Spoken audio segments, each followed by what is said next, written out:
So here is Halloween 2, and here is Halloween 3. Both of them were written by Jack Martin, a.k.a. Dennis Etchison. Let's check out Halloween 2 first.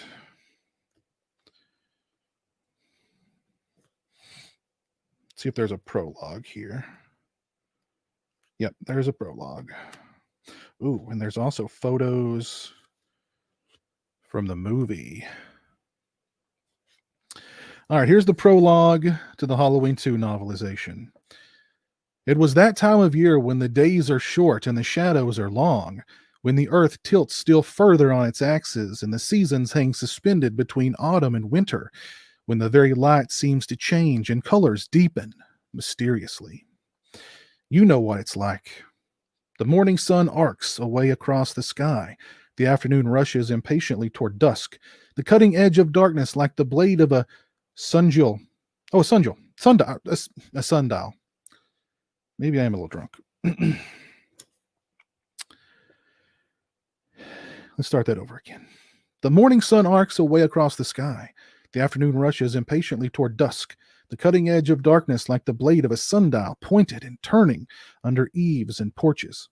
A time of dampness and slow, flaking rust, of barking dogs that are never seen, of creaking lampposts and pale neon signs, of telephone lines that crackle as if under water, of distant traffic and the laughter of children fading behind you and in front of you all at once, of the broken moon drifting like a gauze-covered face, of the dripping condensation in chattering drain pipes, of the clutching of wings in the roofs of moldering garages, of frost on glass, of moist, endless coughs, of mildewed gloves and too-thin socks, of soft newspapers and food that is never hot, of litter dropped in gutters melting into paste, of laundry wilting before it can be folded away, of labels buckling from jars in the musty cupboard, and of your own white breathing, alone at midnight, glazing the window, and then slipping out through the screen to meet the cold steam settling in the flower beds below. It was the 31st of October in Haddonfield, Illinois. It was late, very late. Once again, it was Halloween. The night he came home.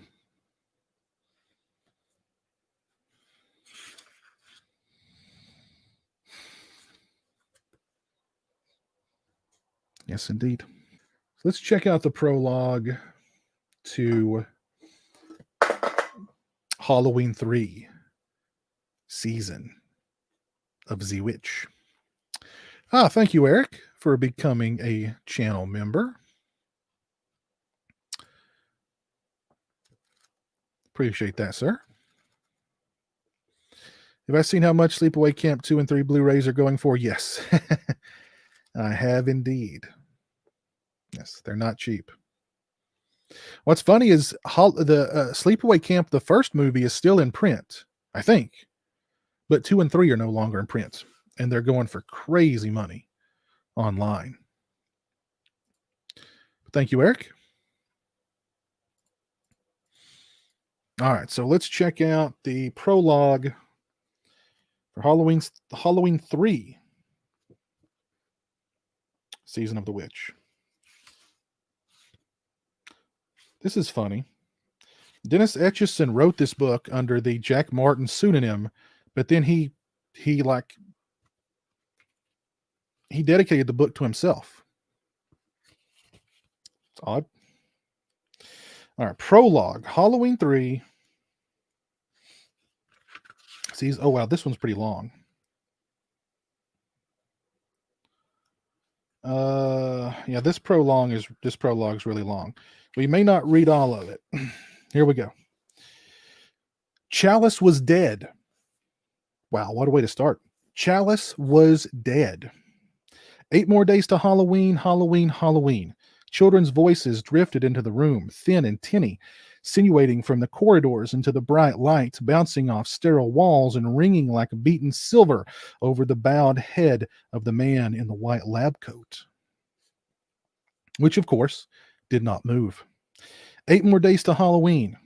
The insistent refrain, chanted inanely in the tune of London Bridge is Falling Down, was for a few moments everywhere, even cutting into speakers which were set to carry only a steady drone of muzak around the clock throughout the hospital, and it had seemed to Chalice lately the entire world. But tonight he was feeling no pain. Silver Shamrock. At last the advertising jingle wound down, followed immediately by a few bars of what sounded like Madison Avenue's idea of an Irish jig. Then that too faded, and a syrupy sea of characterless, middle-of-the-road orchestral pop music washed over everything once more. It was a thick, blue sound like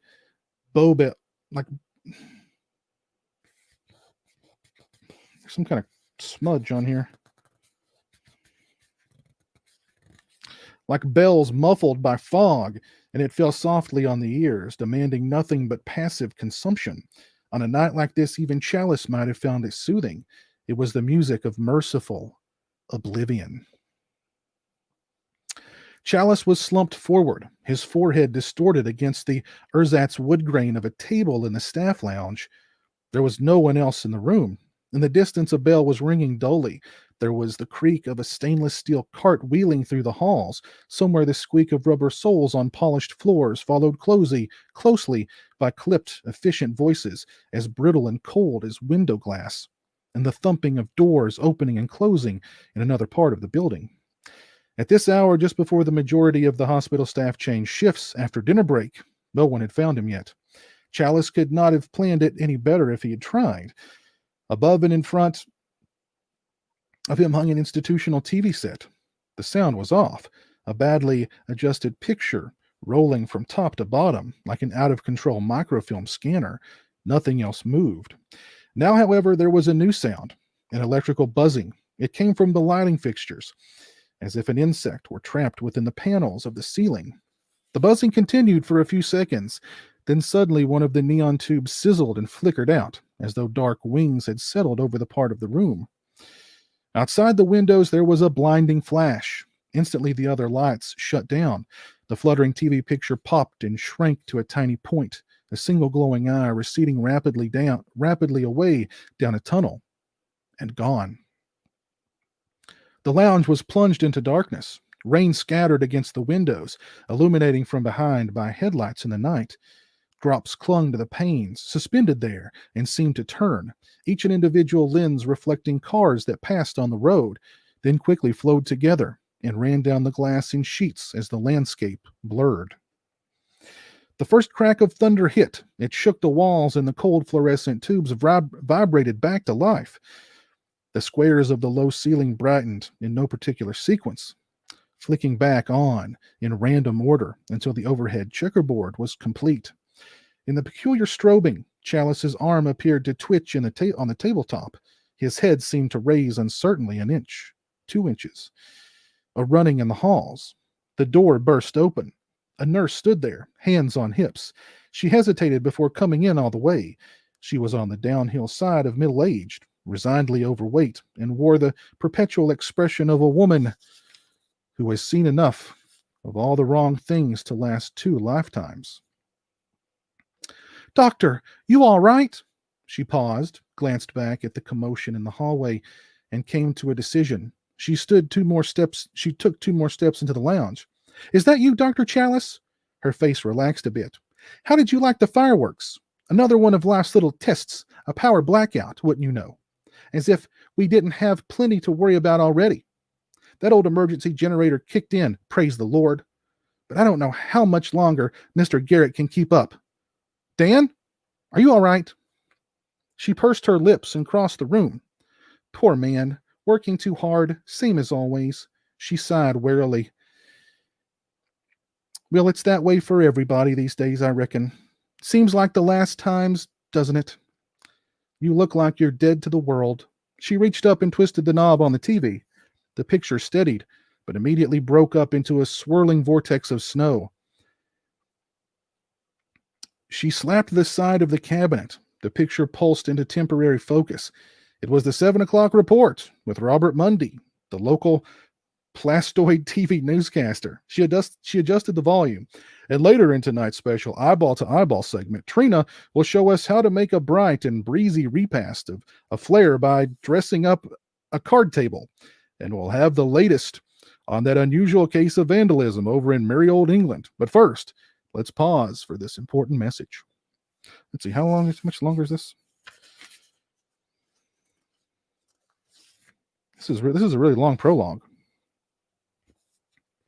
On TV, a grinning witch's face filled the screen. Gnarled skin glistened. A warty nose inched from the camera as the witch peered down into the room through a storm of salt and pepper static. The effect was grotesque. Those masks, said the nurse with distaste. They've gone too far this year. Too realistic, she shuddered. Wish we could hurry up and get Halloween over with. Nasty holiday. Nothing but trouble for children. For all of us. It's unchristian. 8 more days to Halloween. The picture destabilized again as a new round of lightning split the sky outside. The commercial broke up and began to roll vertically, but the chorus of taunting preteen voices continued to nag from the cracked speaker. Halloween, Halloween. Halloween 3. This is a really long prologue. Okay. All right. So this appears to be after the death of oh goodness, what was Ben Tramer. Okay, here we go. Chapter 8, Halloween 2 novelization. This is difficult, and it was. Loomis watched the dentist Graham stooping over a charred body, probing like a scrimshaw artist on a row of still hot teeth. Next to him, Deputy Hunt wadded a handkerchief up to his nose to keep from being sick. The dentist scraped blackened deposits from molars and wiped his probe on the sheet. Even the gums are charred. Look here. He wielded a flat-bladed tool and cut away clotted blood and tissue. See here? The man abraded a tooth all the way down to its roots in the socket. The blade I can't even read now. The blade squeaked grittily.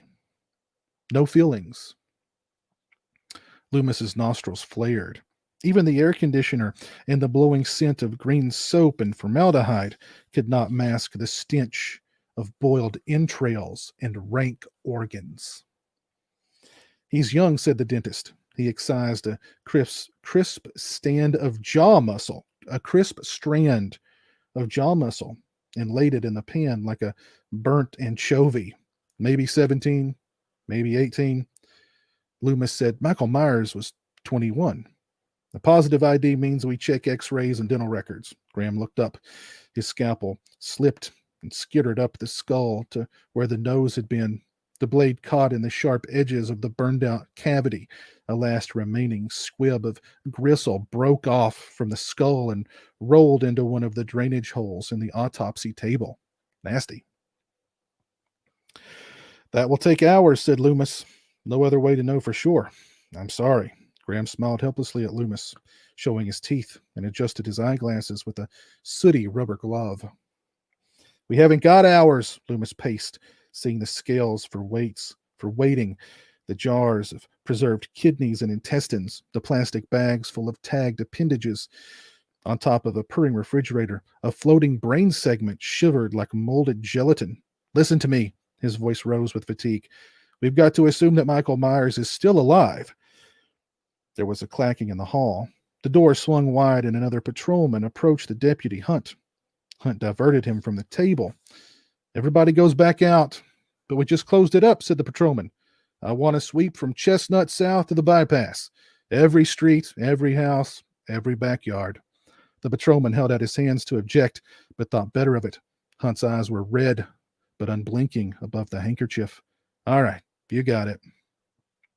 The patrolman left. Hunt's eyes met Loomis's and bored into him. Thank you, Loomis said. At Hunt's back, a life-size anatomy chart covered part of one wall.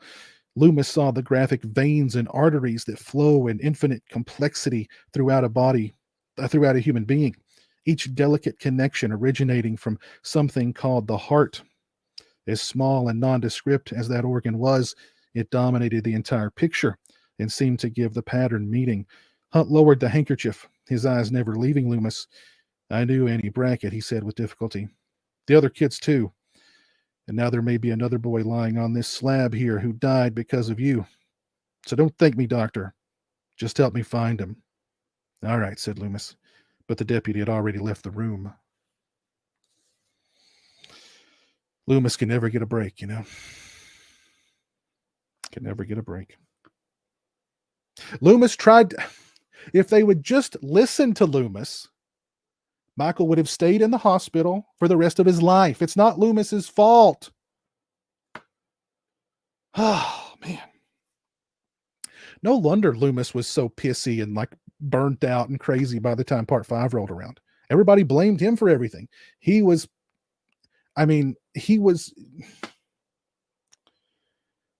poor Loomis. Loomis was the only one who knew the truth. Okay? Nobody listened.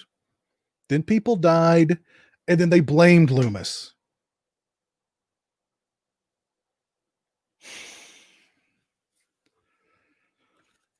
Ah, God.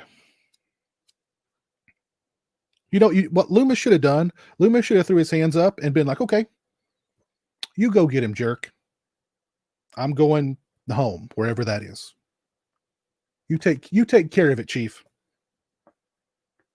You know what would have happened? They'd all died. Michael would have killed Jamie, or Lori, I mean, and then he would have just walked away. And then he would have become obsessed with some other girl, and the whole thing would have started over again. Loomis made the ultimate sacrifice at the end of part 2.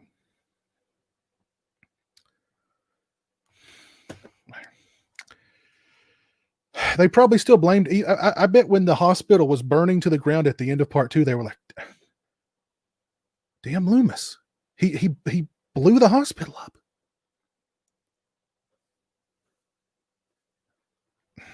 I don't know. Feel sorry for the guy. Chapter 13. Loomis thought he heard a car horn blaring like a lighthouse warning as they entered the hospital parking lot. There was no sign of life. It was a poetic image, but there was no time for any of that now. The marshal allowed the barrel of Loomis's gun to point him to the emergency entrance. I ought to handcuff you to the wheel, said Loomis, but I have a feeling I'm going to need you in there. Can I trust you? What have I got to lose? Except my job. All right, let's go. He led them through the mist of the glass doors. He went in first. Loomis had the feeling they were entering a tomb. For all I know, it may already be too late. Check the rooms down there. He motioned to the marshal. He motioned the marshal into the main hallway. It was surprisingly dark there, the perspective shaded and forced. The marshal cocked his head. Move! Dr. Loomis, Marion said. Stay with me and shut up. Stay with me and shut up. A rattling. 3 heads turned to the entrance. A distorted face and hands, red as a surgeon's gloves, smeared the door. It was the Strode girl, no longer catatonic, but wriggling in the clutches of unreasoning terror, flattened to the glass by the pressure of uncontrolled panic. Her lips contorted into a soundless scream. Loomis bounded to the door. He attempted to catch her, but she arced and made a grotesque effort to run. Her eyes, thought Loomis, her eyes. He set the bolt on the door, then went after her. Dr. Loomis, look! A dark juggernaut appeared outside. It's him, screamed Marion. The marshal reached for his empty holster. Marion took the Strode girl into the hallway. Loomis stood his ground, solid as a rock. The shape's cadaverous white mask jutted forward, and then its arms went up. It walked to the door, the closed door. Loomis could not tell whether his shot hit the door first, but there was a shattering crash as the glass broke in a hail of bright nuggets. The shape walked through the door. Loomis took the steady aim. Another shot. The shape was hit dead on. Loomis saw the hole burn into the chest, throwing blood as the body took the impact. It kept coming. Another shot. The shape raised its scalpel like a sword. Another shot. Another. Its black heart spouted blood. It dropped to its knees. Why don't you die, thought Loomis. Then he knew it had died tonight. How many times in the past? It was dying now. It dies and is reborn. It raises itself from the darkness, the Lord of the dead. For the moment, only the moment, it was on its knees. Loomis sighted straight as an arrow and pumped off his last shot. It blew the shape over backwards. The scalpel remained erect, then fell slowly. The air rang. Don't, said Loomis as the marshal went to the body. He's dead. No, he's not. Look at him. He's still breathing. Loomis called for Marion. Miss Chambers, there's a two-way radio in the marshal's car. I want you to go outside, get on that radio, and get Hunt. She nodded obediently. Now, wait a minute, objected the marshal. I'm the only one authorized to use that. Move, shouted Loomis, shoving her around the body. He found Lori weaving in the shadows. Are you all right? I should have taken care of her before, he thought, and not left her to these educated fools. He touched her protectively.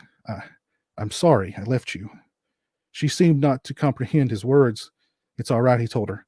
Lori's face tilted, observing him. She shook her head once. No. She looked over her shoulder. As Marion went to the car outside, the marshal bent down to feel Michael Myers' pulse. Get away from him, warned Lewis. The marshal turned his back on the body. He stopped breathing. No! Too late. The shape sat up, scalpel in hand, and slashed the marshal's jugular with a single blow. Okay, here is the prologue of the Halloween 4 novelization. Haddonfield, Illinois, at one time long ago, had been a peaceful town, just like any typical town, away from the boisterous rumblings of factories and packed bumper-to-bumper cars and buses and cabs on busy streets and intersections. Instead of smog, pollution, and haze, in Haddonfield there was only clear air and the sweet smell of home-baked apple pies cooling off on country porches and the joyous cries of children's laughter echoing forth from games of tag and jump rope beneath the shade of maple trees. Wow, this is very Americana. There was a town of the seasons, a town where the magic of Christmas and the buildings of carrot-nosed snowmen waltzed with time's glorious dance of tradition, where Easter egg hunts and the July 4th fireworks showdown at Fallbrook Park were anxiously awaited by everyone, year after year. And then there was Halloween. Halloween used to be no exception to the thrilling festivities of yearly customs. Children never used to fear the night of October 31st, when they gathered their share of candy as they trick-or-treated down chilly sidewalks, usually getting treated and rarely getting tricked. But the horror began back in 1963, when the scream of murder broke the autumn silence in Haddonfield. And years after, the horror returned, and this time to a more gruesome and terrifying magnitude. Time had been unsuccessful in keeping away the horror. In the midst of innocence and quietude. I don't think I've ever read that word before or heard that word before. Quietude? In the midst of innocence and quietude, there is always a share of horror. It is a fact we all must face, but sometimes the horror goes away. In Haddonfield, however, the horror keeps coming back. Prologue, Halloween 4, the novelization. Wow. Very interesting. A big thank you to all my awesome Patreon supporters. I appreciate your generosity and support of my channel. Become a patron today and join me for monthly live streams and have a say in what movies I review on my channel. Patreon.com/pizowell or follow the link in the description.